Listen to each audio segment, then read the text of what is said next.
По дороге к Трампу Зеленский встретился с Карни. Канадский премьер назвал атаку россиян на Киев варварством. Путин фактически отказался от любого мирного процесса, но в общении с генералами, как всегда, сказал, что виновата Украина. Глава украинской разведки. Мир возможен в феврале среди путинских генералов-пацифистов больше, чем можно вообразить. Главный вулкан Европы, Этна, выбросил столб пепла. Авиасообщение в Европе под угрозой. Акция протеста славянских аккордеонистов. Полиция просила их замолчать, но они не согласны. В Непале проходит фестиваль слонов, а Китай построил гигантский пандятник, центр по разведению гигантских панд. А теперь об этом подробно и по делу. Это один день. Не забудьте подписаться и поставить лайк этому видео.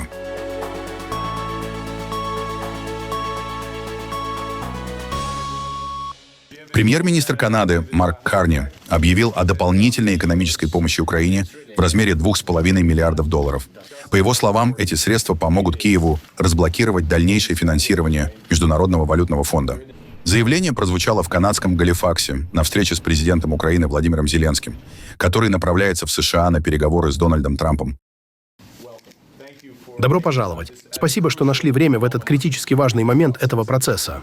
Под руководством президента Зеленского у нас есть условия и возможность для справедливого и прочного мира. Но для этого нужна готовность со стороны России. И то варварство, которое мы увидели минувшей ночью, атака на Киев, лишь подчеркивает, насколько важно, чтобы мы стояли рядом с Украиной в это трудное время и создавали условия для справедливого и долгосрочного мира и подлинного восстановления. Я хочу особо отметить то, что произошло в последние недели, развитие этой возможности под вашим руководством, а также перспективу настоящего процветания для украинского народа. Завершу одним пунктом о Канаде. Мы уже предоставили военную помощь и продолжаем оказывать дополнительную военную поддержку. Сегодня мы объявляем о новой экономической помощи Украине на сумму $2,5 миллиарда. Эта помощь позволяет разблокировать финансирование со стороны Международного валютного фонда, Всемирного банка и Европейского банка реконструкции и развития для начала процесса восстановления. У нас запланирована важная двусторонняя встреча, а затем виртуальная встреча с нашими коллегами из коалиции желающих, двусторонняя встреча и затем встреча коалиции желающих. Сейчас мы находимся на финальной стадии очень важных переговоров с президентом Трампом. Большое спасибо. Спасибо за прием, Марк, господин премьер-министр. Прежде всего, спасибо за вашу поддержку. Спасибо за слова, которые вы сказали по поводу сегодняшней ночной атаки. Это было действительно очень тяжело. Россия запустила более 500 дронов и десятки ракет. И я благодарен за поддержку в сфере противовоздушной обороны. Эта атака – очередной ответ России на наши мирные усилия. И она в очередной раз показала, что Путин не хочет мира. Мы хотим мира. Он человек войны, но боится говорить об этом публично. Однако мы видим его шаги и понимаем, что нам нужно остановить эту войну любым способом. И для этого необходимы две вещи – давление на Россию и достаточно сильная поддержка Украины. Мы будем об этом говорить. Мы будем говорить о противовоздушной обороне. И действительно, в последние недели у нас были хорошие дипломатические шаги. Но мы не можем жить в иллюзии, что это дает нам возможность обходиться меньшими средствами ПВО. С Россией это не работает. Поэтому большое спасибо, Марк, за эту встречу. Мы будем... И, как вы сказали, мы присоединимся к нашим европейским друзьям. А завтра у меня будет очень важная и, я надеюсь, очень конструктивная встреча с президентом Трампом. После встречи Владимир Зеленский провел переговоры с европейскими лидерами. Глава Еврокомиссии Урсула фон дер Ляйен заявила, что ЕС поддерживает все усилия, направленные на достижение справедливого и устойчивого мира при сохранении суверенитета и территориальной целостности Украины, а также на укрепление ее оборонных возможностей. При этом ключевыми дипломатическими препятствиями остаются территориальный вопрос и будущее Запорожской атомной электростанции, находящейся под российской оккупацией. По словам Зеленского, проект мирного плана, продвигаемого США, уже готов на 90%. Около 500 000 жителей Киева остались без электроснабжения после массированной российской атаки в субботу 27 декабря. Об этом сообщила украинская энергетическая компания ДТЭК. Кварталы многоэтажек погрузились во тьму, движение электротранспорта ограничено. Магазины и заведения общепита пользуются дизельными генераторами. По данным оператора энергосистемы «Укрэнерго», удары пришлись по энергетическим объектам по всей стране. В столице были введены аварийные отключения. Министр иностранных дел Украины Андрей Сибига сообщил, что в результате атак около трети Киева также осталась без теплоснабжения. Температура воздуха в городе в это время держалась около 0 градусов.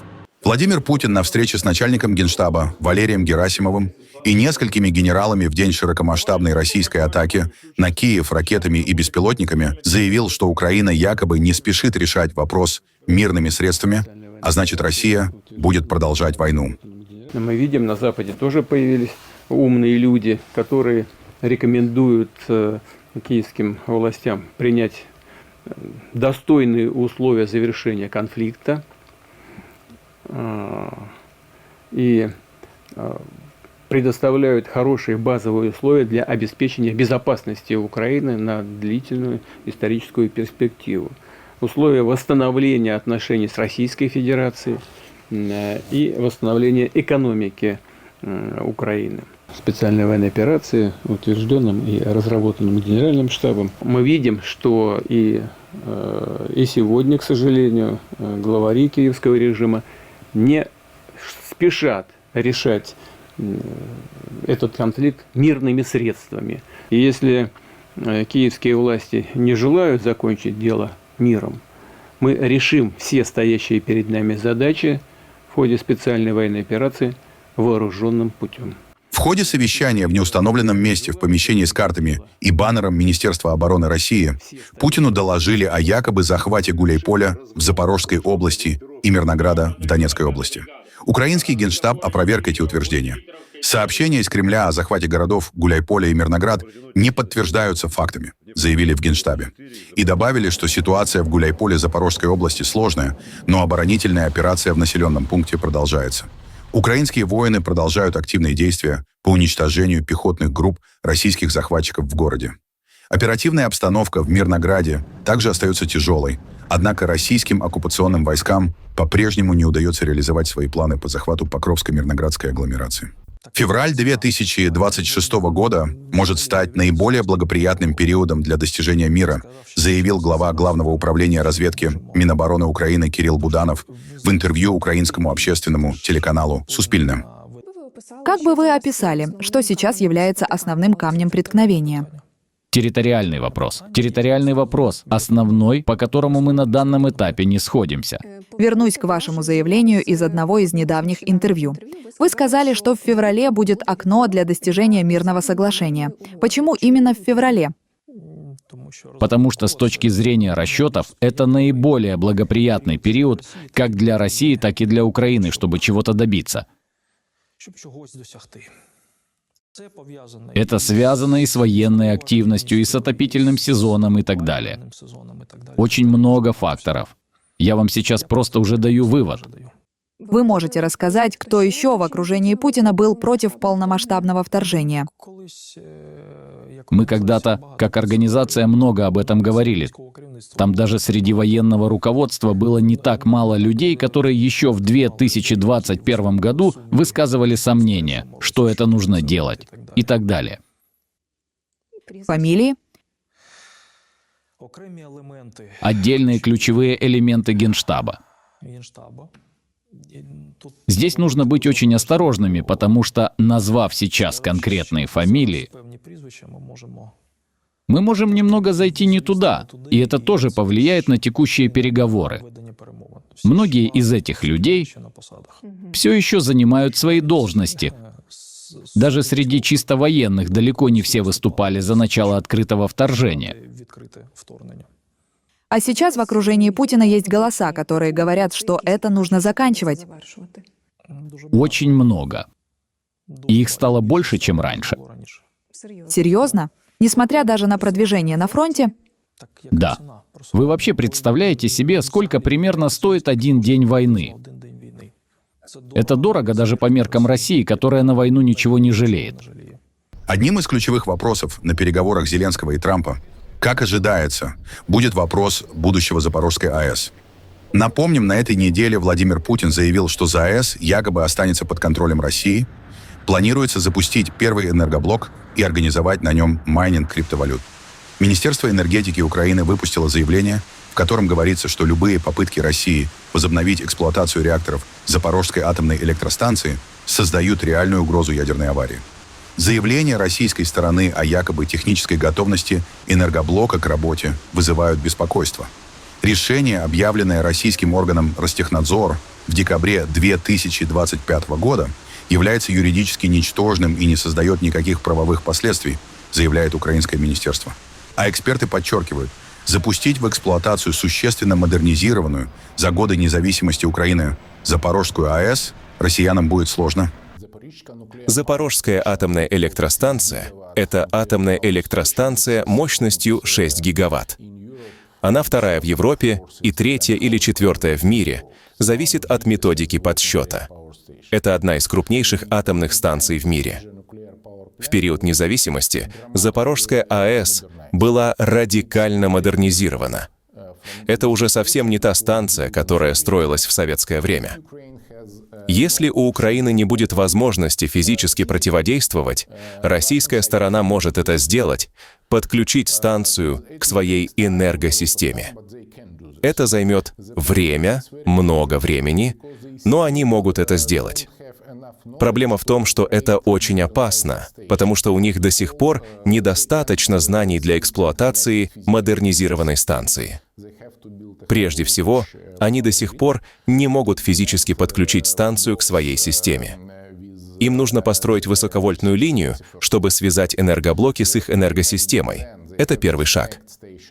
Затем нужно отключить станцию от украинской энергосистемы и подключить к российской. А потом еще нужно понять, как они будут эксплуатировать систему охлаждения.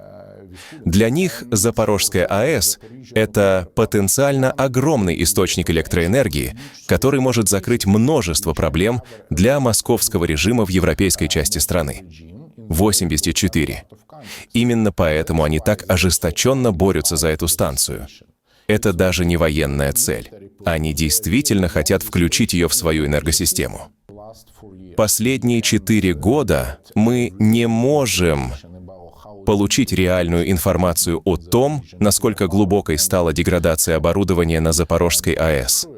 Потому что, безусловно, когда на энергоблоках размещена военная база, процесс деградации оборудования идет каждый день. Обслуживание не проводится должным образом.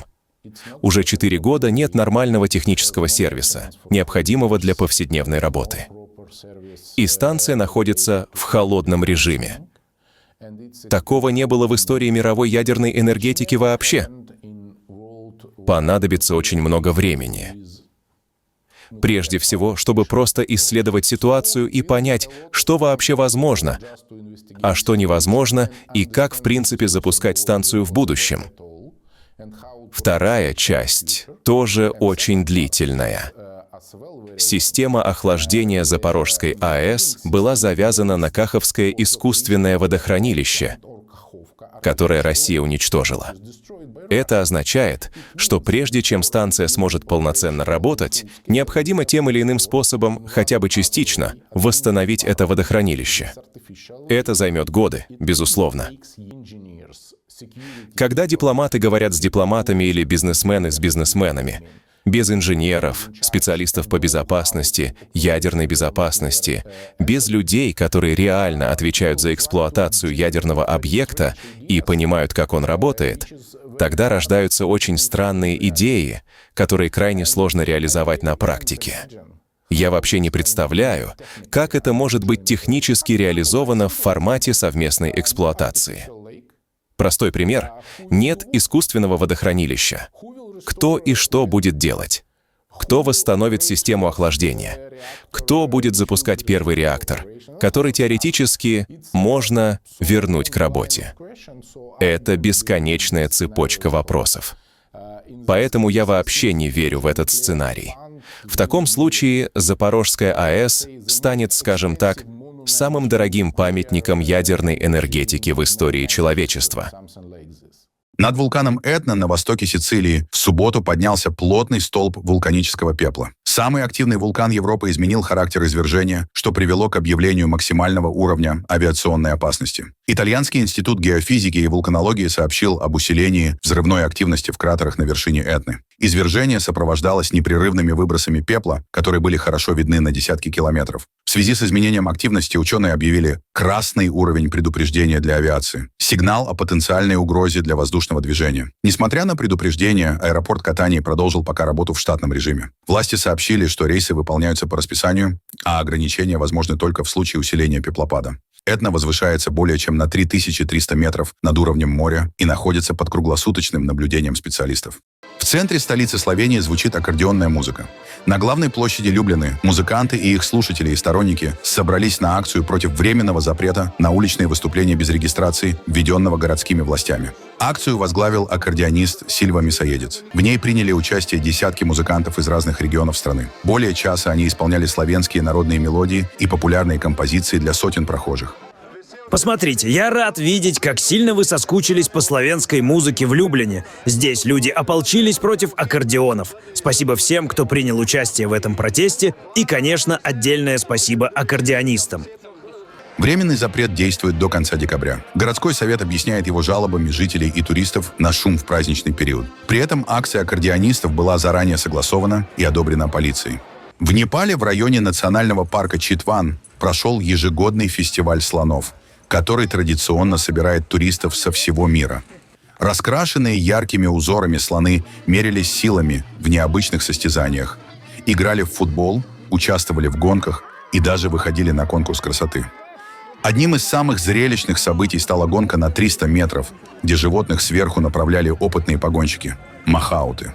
По словам организаторов, фестиваль проводят каждый год, чтобы привлечь как иностранных, так и местных туристов. В этом году в празднике приняли участие 10 команд из разных стран, а после соревнований гости могли отправиться на экскурсию по парку верхом на слонах. Центр разведения и дрессировки в Сурахе, где содержатся десятки слонов и слонят, остается одним из крупнейших и самых посещаемых в стране. Панды. Милые, забавные, и их много не бывает. В Китае открывается самый большой в мире центр по разведению гигантских панд – медведя, ставшего символом континентального Китая. В воскресенье прошло техническое пробное открытие базы Миньян, Китайского центра охраны и исследований большой панды. Мероприятие организовали, чтобы оценить готовность комплекса принимать до 6000 посетителей в день накануне официального открытия в следующий понедельник. Строительство базы заняло 3 года. Она расположена в экологическом парке города Миньян и занимает территорию около 120 гектаров. На площадке оборудованы 54 вольера для больших панд, соответствующие строгим стандартам их содержания и разведения. Во время пробного открытия специалисты протестировали систему продажи билетов, маршруты движения посетителей, пропускную способность объекта, работу сервисной инфраструктуры и действия персонала в чрезвычайных ситуациях. По словам сотрудников центра, база полностью готова к приему публики. Все панды находятся в хорошем состоянии. Уличные вольеры оснащены прочными конструкциями для лазания, стилизованными под природную среду. Кроме того, на территории построены зоны содержания красных панд, курносых обезьян, пятнистых оленей сика и токинов.